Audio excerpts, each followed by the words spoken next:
Salvē, and welcome. Today we're going to be taking a look at John chapter 5, verses 41 through 44. And I realize I removed the last time on. I'll bring that back now. Hey, last time on John chapter 5.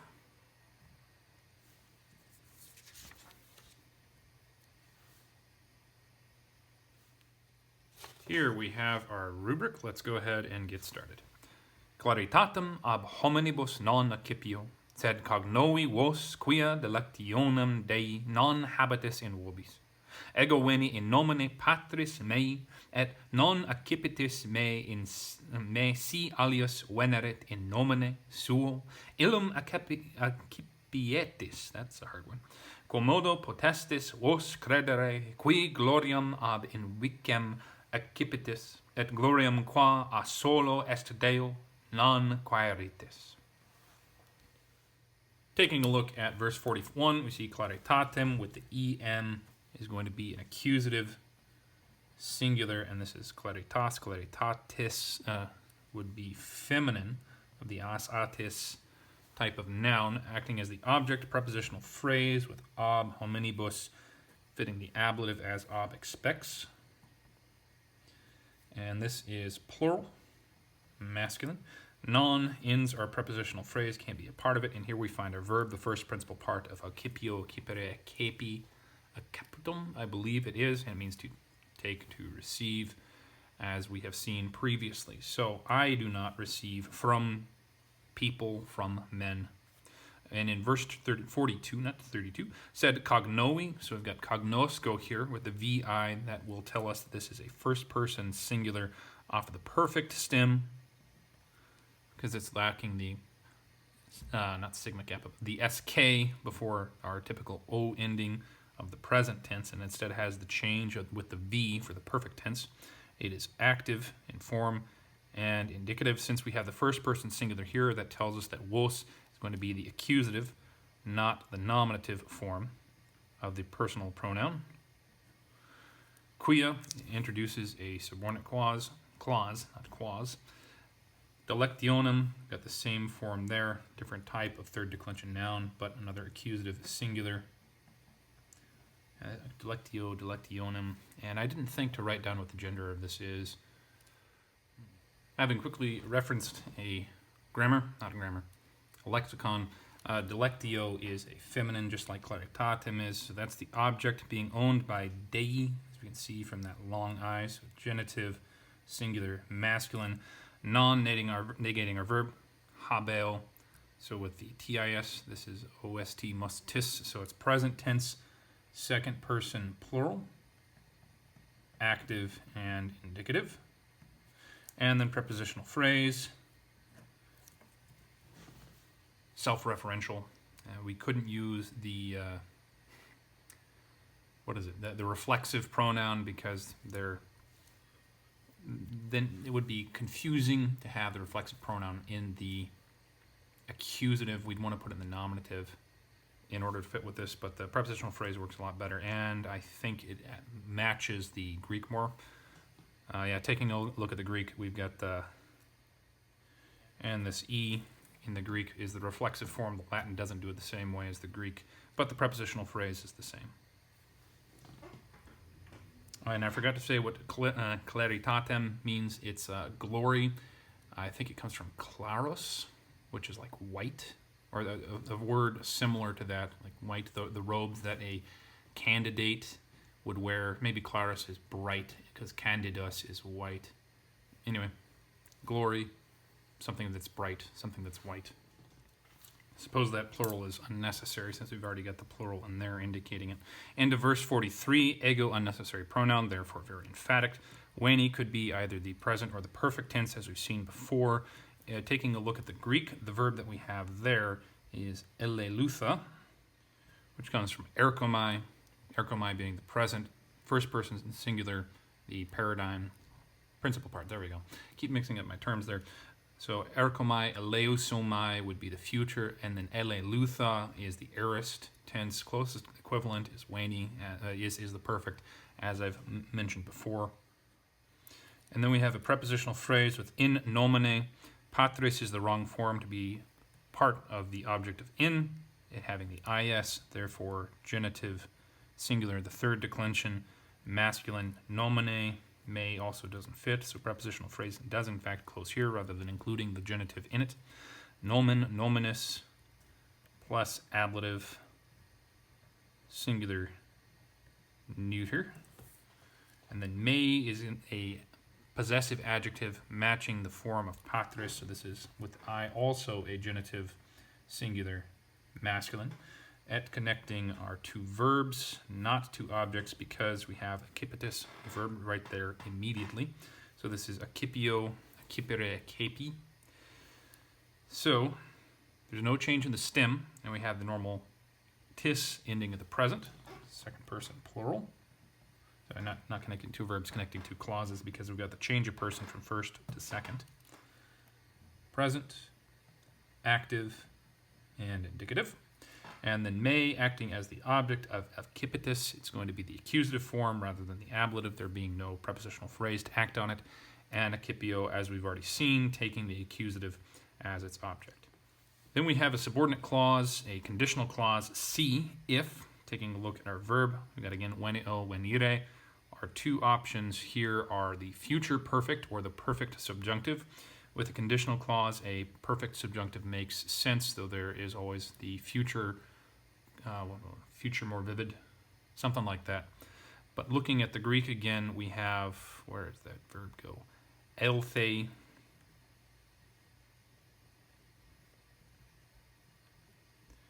And elthei is a subjunctive in the past tense, which would then indicate that we should be taking venerit also as a subjunctive perfect tense. So if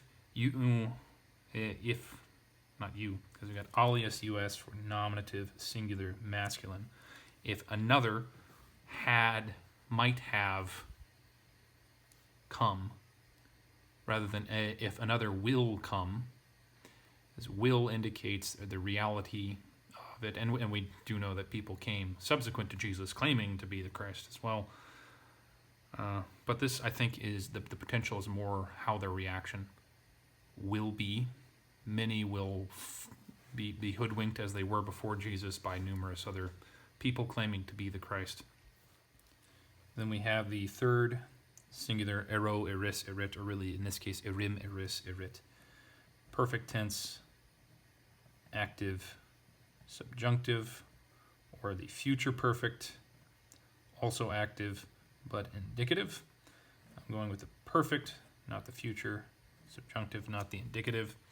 In prepositional phrase, suo, it's matching nomine in case and number, so the prepositional phrase closes there, illum being outside of it. This is another ablative, singular, neuter. Same as above, illum, for ille, illa, illud, masculine then accusative singular, being the object of accipietis. With this e added in, this should indicate to us that this is the future tense. We've got the accipio, accipere, and that is a third io, as the infinitive, if I'm remembering correctly, is accipere, no I in there.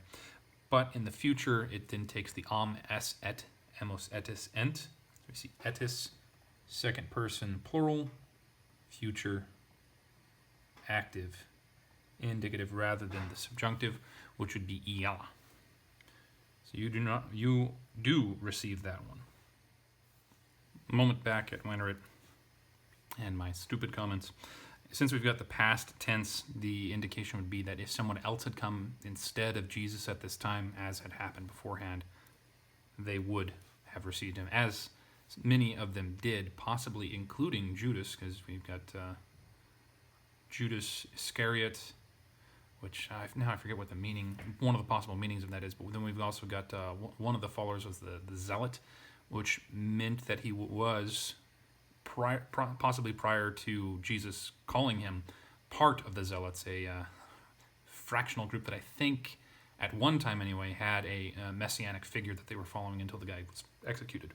But I could be mixing that up with a completely different group. Anyway, moving on into 44, quomodo, how, potestis, possum, posse, potui. So we do not have the U here to indicate the perfect tense. So this is still the present. Sum est, sumus estis, ending. Another second person plural, present, active, indicative. Being able, you are able to do an infinitive, credere. Here we see the infinitive with the ere, present active. And then vos as the nominative, plural, unnecessary pronoun, emphasizing this sentence. Qui is going to be matching vos, so nominative, plural rather than nominative singular, as the other option is for qui. Gloriam am for an accusative, singular feminine noun. Ob prepositional phrase. In vicem accipitis, the same verb we've been running into all over the place. This closes the prepositional phrase. The em tells us that ob is taking the accusative. But this one is a colloquialism in Latin, which I'll get to in a moment. And in vicis, I'm not sure which one it is. Hang on a minute. The reason I'm not sure what it is because this is not actually an adjective. Ob does take the accusative, but in vicem with ob is adverbial. So ignore that. Also ignore this. It's entirely irrelevant. But this thing stands together, and the colloquialism means from one another, as it looks, but we would expect ob in vice or an ob in vico, something along those lines, but no adverb in that case. Accipitis, second person plural, present, active, indicative verb, receiving glory. Different type of glory, though, than the claritatem we've seen above, so I think I'm going to have to change that to a different English word to make the distinction between them. And glory, same as above. Quae, referring back to gloriam, though ae is going to be nominative, singular, feminine. Prepositional phrase. And then we have something very interesting here. The verb is appearing in the midst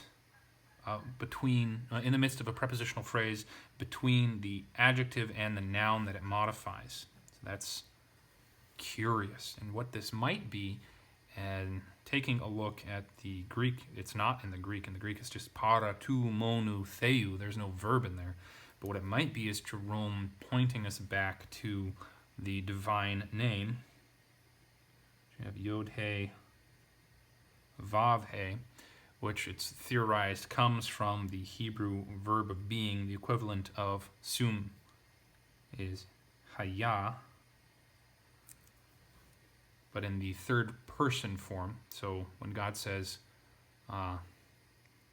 whenever the Old Testament talks about Lord, or when you see the small uppercase Lord in the Old Testament, that's when this word is appearing.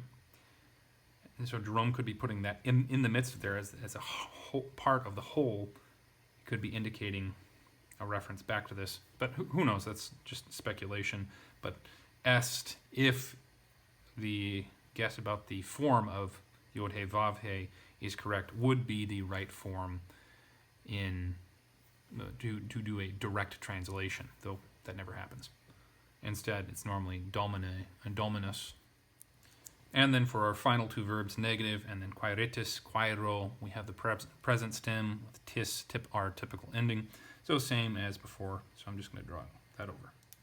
So while writing out the translation, I thought of putting the verb in the midst again of the prepositional phrase, and then thought better, but and still it doesn't sound very good in English. Oh well. Let's take a look at this in its own context.